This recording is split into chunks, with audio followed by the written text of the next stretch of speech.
Hyrecar, sometimes it's just not the best.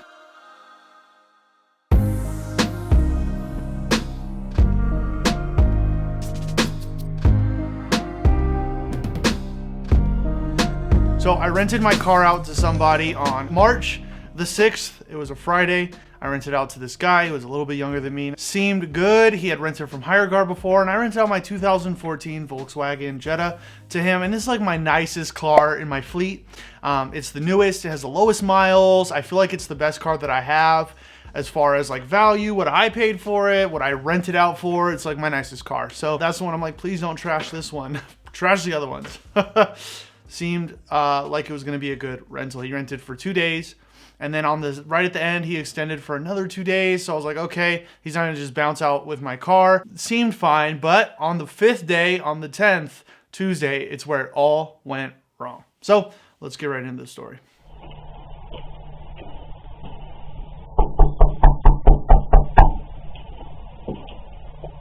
Yeah, do you guys know what the whereabouts of your VW, is it a Jetta 2014? Yeah, it's, I rented out on Hyrecar. All right, so it all started Tuesday morning at 6 a.m. when I heard a bang, bang, bang on my door. So from what the police said when they came to my door, it sounded like they were like, do you know where your car is? Well, yeah, it's rented out. And I said, yeah, it's rented out. And they're like, okay, he got pulled over. We just want to make sure you're the owner because when we pulled the registration, it came back to you as the owner. And so it just looked suspicious. I'm like, yeah, I have a rental agreement right here. He's renting the car. Everything should be fine. They said, okay, all right, thank you, bye. And I just assumed that my renter had got pulled over. And so I was like, well, you know, I've had renters get pulled over in the past. It happens all the time. They run a red light or, you know, they go over the double line, or I've had renters get pulled over multiple times and they never come to my house at 6 a.m. So that was like, I was like, why? Is he like selling drugs? I don't know what he was doing.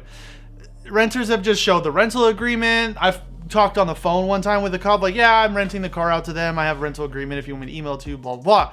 So it should be fine. Like, there's no reason the police department needs to come to my house and bang on my door at 6 in the morning.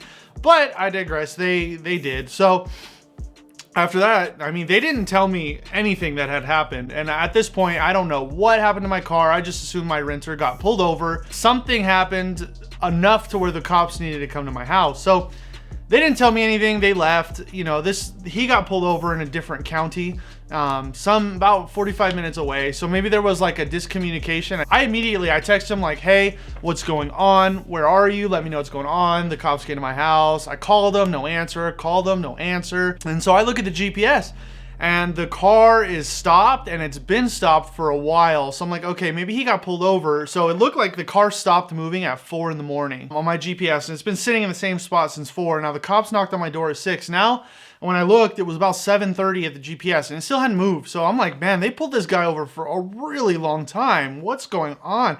He's just been sitting there and sitting there and sitting there. So I don't know if they arrested him and they were waiting for a car to come tow and impound my car. I don't know what's going on. So I'm just really confused at this point, and I have no idea what's going on. All right, so at this point, he had texted me and let me know that he did not know where the car was. He left it at his friend's house, and he left the keys at his friend's house and just left. That's really, really suspicious, and I was kind of confused on to how and why he would do this. I mean, if you were gonna, okay, let's say like you were gonna go out drinking, you would leave the car somewhere at your friend's house, fine. But you would keep the key on you. You wouldn't leave the key there with the car. Who does that? That was really suspicious. And at this point, I wasn't going to believe anything he said. I had traced my vehicle, and this vehicle was like on my GPS, it was at like no known location. Like it wasn't coming up with the address. I could see what was around it, and I could kind of like guess. And so I kept zooming in, and I was like, what's around this? There was like a waste management place, and across the street, there was like a fire department. I'm like, where could my car be? It's just been sitting there for hours. It's now like 9:30 a.m. My car has been in the same spot for 5.5 hours. So I kind of assumed that my car wasn't pulled over anymore. And so I called the Upland Police Department and let them know, hey, this is what happened. My car, you know, I had police come to my door. My car is missing. I don't know. Can you guys tell me where it's at? And they're like, yeah, you're going to have to figure out where it was at last so we can report it stolen. I'm like, look, this is the address that is closest to it. And they're like, oh, that's right across the street from the police department, and we might have it. I'm like, oh my gosh. So they have a back lot of vehicles when they impound them, and it looked like now, after the fact, I could tell now this car was in their back lot. So the Upland Police Department had my vehicle. All right, so I am on the phone with the police department. They said, you know what? Let me transfer you to the arresting officer. So, what? The arresting officer? What are you talking about? So they just transferred me, and I'm sitting on hold, and I am just so confused. Arresting officer? Who? What? I just talked to the guy. He can't be arrested. Did they let him go? What on earth is going on? So... this is just insane. This is so much. So I get on the phone with an officer, and he was letting me know what happened with the vehicle. So apparently 2 guys were driving around in my car all night, smashing mailboxes, stealing mail. They committed a robbery. They broke into some vehicles. They were just driving around doing a bunch of crime in my car. And then they end up getting, like, someone calls it in, they put an APB out for like this vehicle, and they ended up getting pulled over. And then come to find out, these 2 guys who were driving my car around both had felony warrants, so they both get arrested. They impound my car, and both of those guys were neither of the guys that I rented my vehicle out to. So there's 2 random guys driving my car around committing a bunch of crimes in my car. The renter who I rented the car out has no idea what happened. So here's what happened. So the police asked the 2 guys, how did you get this car? Did you steal it? They said no, they bought the car from the guy who I was renting the car out. So this is 2 different stories. I don't know who to believe. These 2 guys with felony warrants said they bought my car from this renter. That's why they didn't have the registration or the title, because they just purchased this car. Or my renter that says he left the car at his friend's house with the keys there, and then it just wasn't there when he got back. That's kind of weird. I don't know what story to believe. Let me know in the comments right now if you guys think who's lying, who's telling the truth, or if you guys have any other theories. All right, let's move on with the story. All right, well, upon talking with that officer and telling him about the story, I just let him know, like, regardless, can I get my car? So it had been impounded. I mean, wow, that's insane. That sucks. It's going to be expensive. So he said, let me talk to, he's like, yeah, you can come down and you can have a tow hearing, because normally we would keep your vehicle for at least 30 days because it was involved in a crime. But because of the circumstances, we're going to see if we can get it out. So I had to go down to Upland Police Department, talk to, the sergeant, plead my case of why I should get my vehicle out now and not 30 days from now, and pay all those fees from 30 days. So he heard me. He felt for me. He was like, I have a rental property and the people are not doing so great right now. So I feel you. You have a rental. Sometimes people suck. So he gave my car out, but the fees totaled up to $512 to get my vehicle out. So I'm bummed, but I got my vehicle. I didn't have to wait 30 days because 30 days of not renting out would have been more money than paying the fees, because I'll make, $500 to $800 at least renting it out. So I got my car back, but it was thrashed. I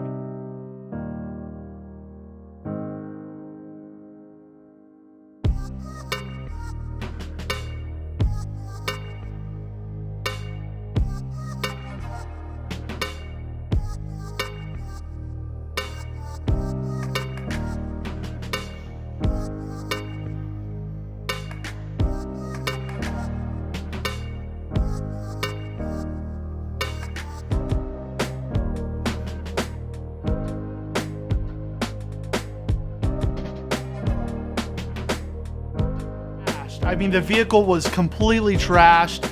I mean, there were mail in it. There was credit cards from 7 different people. There was a purse, and 2 guys got arrested. I found drugs, a meth pipe, cigarettes. It had been smoked in. The hubcap was missing. I mean, there was just, the vehicle inside was disgusting. I mean, they had been smoking in it, food, trash, stains. The headliner was dirty and had cigarette burns in it. I mean, the car was dirty as hell inside, but there was good news. It was all cosmetic, because with Hyrecar, you know their damage process, their claims process sucks. So I got the vehicle back, I cleaned it out, I sent it to my detail guy, got the car completely detailed, trash thrown away, got rid of everything in it, and it actually came back out really nice. Got a new hubcap, slapped the hubcap on it. The car is back to normal, and today, as of now, the car is actually back out and rented out. So I'm happy about that, but I do want to let you guys know that I sent in for the reimbursements for Hyrecar. I sent in reimbursement for a lost and stolen key. That's $300.